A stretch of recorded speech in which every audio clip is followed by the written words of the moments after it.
One of the best way you can progress as a mixing or mastering engineer is by using reference tracks. And you have multiple ways to do that. You can have other tabs with like Spotify open, YouTube Music, any type of streaming platform you want. You can download the song that you want to reference and put in your session. But the easiest way to actually do it is by using a plugin, especially one plugin that I love to use, and I'm going to show you guys that today. So it is called AGPGR Metric AB, okay? You can find it in Plugin Alliance. Sometimes it can be pretty cheap, so you have to probably wait for any type of deal, because if you pay it full price, I think it's a little expensive. But anyway, how do you set it up? So you want to put it at the last of your master chain, okay? So it can pick up the sound how you want it to be translated, okay? So don't put it first in your mix bus, because it's gonna mess up all of your comparison, okay? So put it last in your chain, in your mastering chain. And what you want to do is downloading the reference track you want to use. So I'm just gonna use another song that I made so I don't have any copyrights problem. And you just drag and drop it in here. So you can have multiple reference track, and I really suggest you guys to pick up 3-4 reference that are in the same style of the track that you're working on, so you can really have more tracks to compare with, because sometimes each track is unique, and if you want a global view of the genre you're trying to achieve, it's better to have multiple reference tracks. So I'm just going to show you with one for today, okay? Once you have put your reference track in like that, what you want to do is go to the loudest part of your track.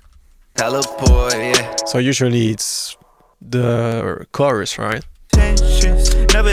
So I'm gonna go here when you have all the elements together, okay? Once you have selected the little loop you want to use on your track, you want to do the same with the reference track you're using. So I'll go there, and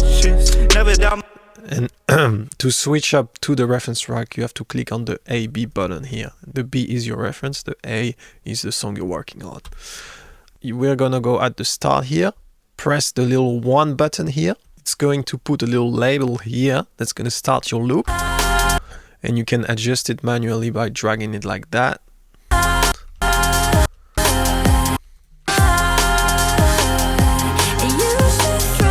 You're going to go at the end of the loop you want to use to the loudest section of the reference, and you're going to click on the little loop button here. And now you don't have to worry about put it back every time the playhead.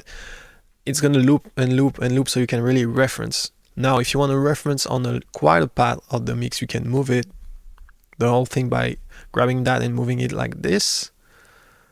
But we're gonna leave it like that. Now that you have a loop on your track and on your actual reference track on the loudest part, you're gonna match the volume. This is really, really important. If you want to have an accurate comparison with your track, there really need to be level match. Otherwise, everything is gonna be messed up. You're gonna be tricked by the volume difference and think something sounds better. In fact, it's just louder, okay?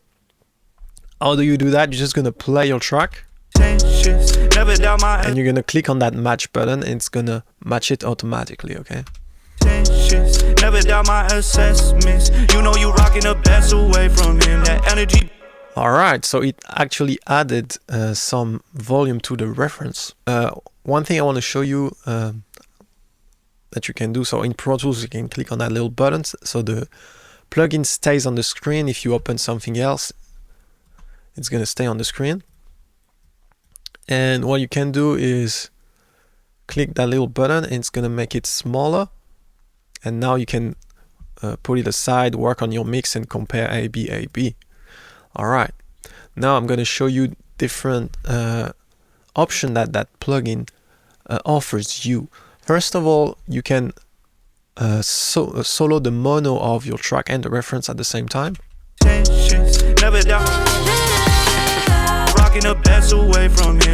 So you can actually really listen to the mono and see the, for example, bass translation. Do you have any phase issues?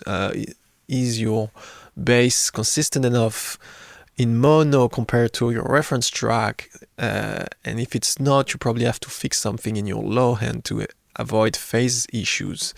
You can also listen to the side to see, by clicking here, to see if you have way too much highs in the sides or it's too muddy. You can really compare deeply and make accurate changes. Alright, now this is the main playback window that I show you and explain you how to use.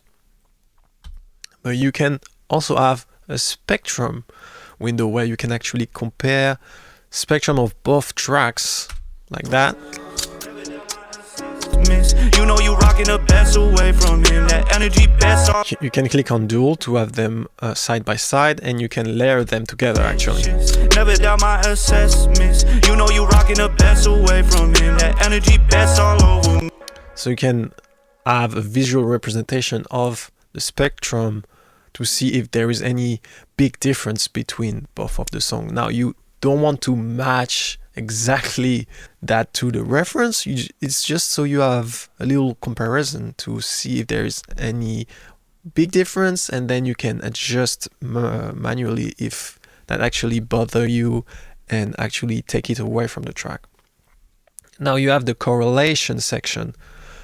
What that does is compare the left and the right signal and see if it correlates a lot, so it's gonna be really mono compatible. Okay, usually when you play, I'm gonna show you. Never doubt my assessments. You know you rocking the best. Most of the time you don't want to go under 0, so you don't have any phase issues, especially in the low end. Right, if it goes too low, then it's possible that you're gonna have phase cancellation and stuff like that. So you really have to be careful with that. But that's a good way to compare with the reference to see like, oh, I'm way too mono, I need more side information, side difference, because it's really similar in the left and right here. All right, now stereo image, it's a little similar than the correlation, but you can actually see how wide the signal is frequency by frequency.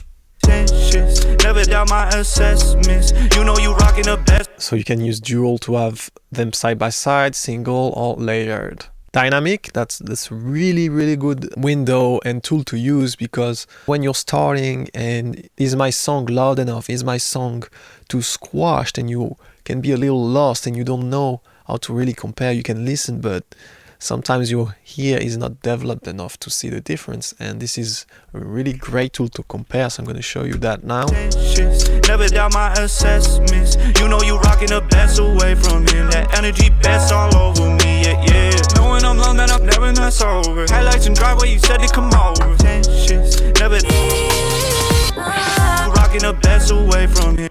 So you can see that both of them are loud and they really match well in the dynamics. So they are really two different styles, so I would not compare two songs that is very different in terms of style, because it kind of lost the purpose of it, but it's just so I don't have any copyright issues.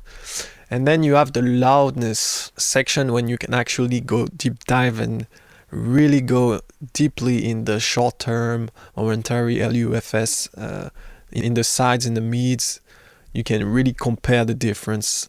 And I think it's a really complete tool to compare your songs to other tracks. And I don't think there is any better plugin that does that. How I would actually use it personally is load up multiple reference track that I want to use, make it smaller like that, and put it on the side of my screen, clicking that button so it doesn't go away.